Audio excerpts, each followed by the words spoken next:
Politico is reporting a new massive, Paul Singer, the billionaire.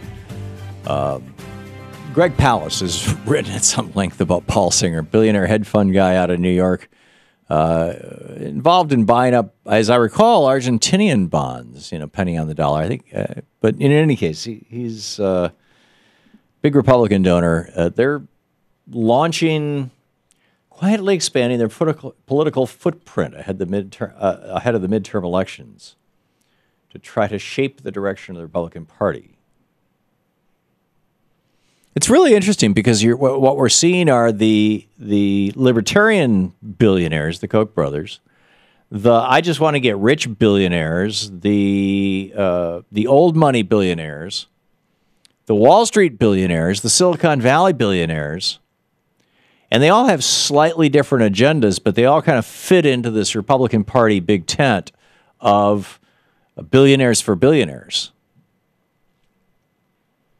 And in many cases, they run businesses where we use their products or we use their applications, and we say, sure, I'll sign those terms and conditions.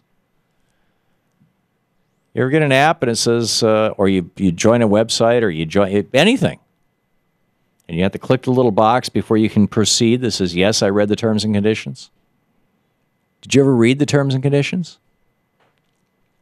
Last month, I had a chance to talk to John McAfee, the founder of the popular McAfee computer security programs.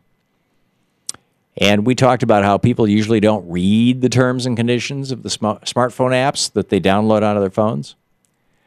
But McAfee says that he did read the terms and conditions of the Bank of America smartphone app, and what he saw was pretty shocking.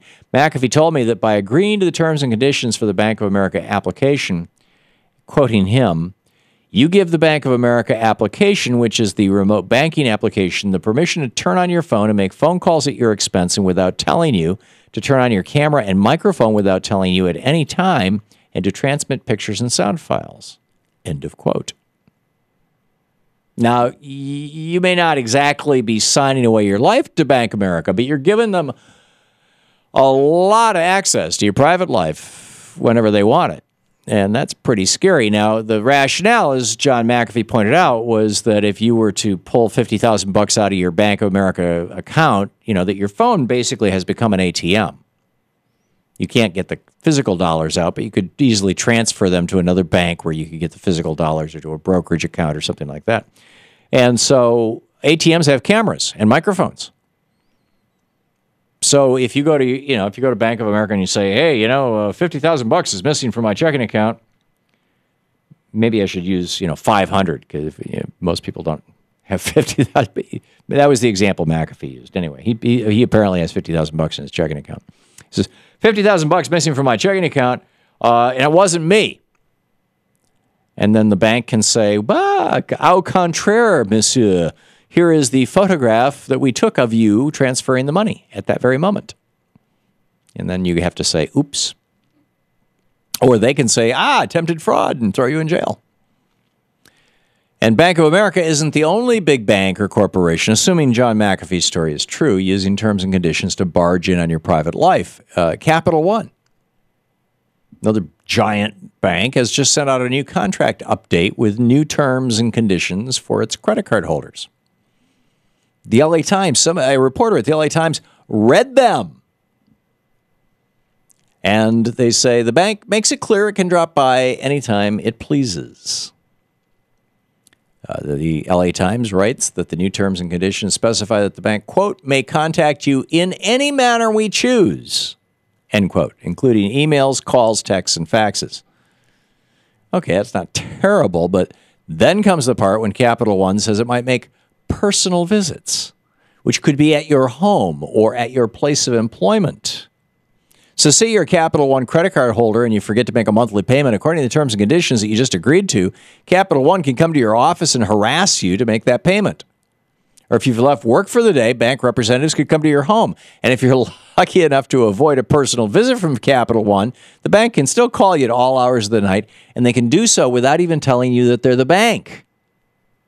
That's because the new terms and conditions also state that the bank, quote, may modify or suppress caller ID and similar services and identify ourselves on these services in any manner we choose, end quote.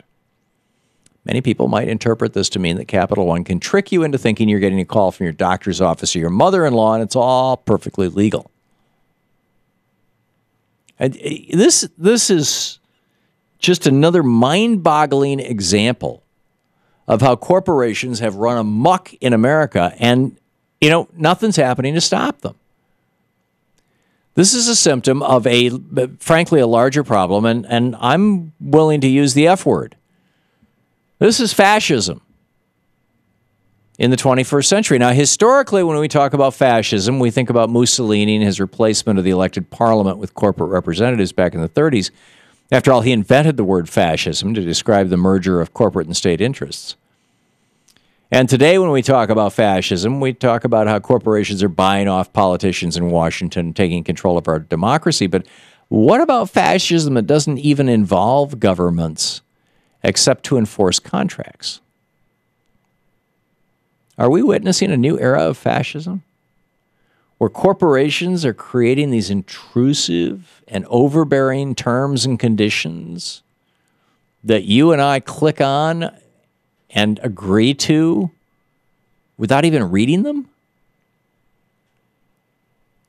I mean, if so, then corporations in America have acquired king-like powers, while we're the poor serfs who have to just do everything that they say.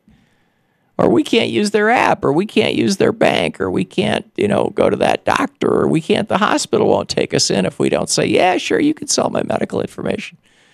Come on. Enough is enough. Don't you think it's time for us all to start saying, wait a minute. Hold on, guys. This has gone too far. We had this conversation. I'm pretty sure it was during the Clinton administration. If my memory is off, it might have been the Carter administration, but I'm pretty sure it was during the Clinton administration that we passed legislation that, for example, when you sign a mortgage contract or, basically bank contracts, that there has to be a version that's in plain English that the average person with a high school, average high school graduate can read. Well, those terms and conditions may be in that form, but nobody clicks on the link and reads them. I mean, the web has made it much easier for these companies to bury these things. I mean, they're not buried. It's right there, the link. Please click on the link and then click the box saying that you've read it. And what do? You could just click the box, say, I'm in a hurry, I don't have time. And if you did read it, you'd probably go nuts. What? I'm giving up my rights under the Constitution? Really? I actually signed a mortgage back in the 90s. Where in the mortgage, I actually sat in the bank, which totally frustrated the banker. Louise and I were sitting there, and Louise was, I think, rather embarrassed by this, but, what the heck? I was in the mood, and I said, I'm going to read this contract before I sign it. It was 14 pages. And there was one line that said, I hereby give up my rights under the 6th and 14th Amendments, as I recall.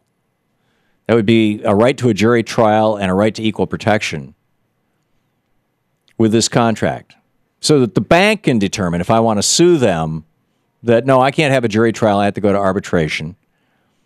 And the bank can decide, what rights I have. I mean, it was bizarre. And I said, I'm going to X these out. And the guy said, you X them out, you're not going to get the mortgage.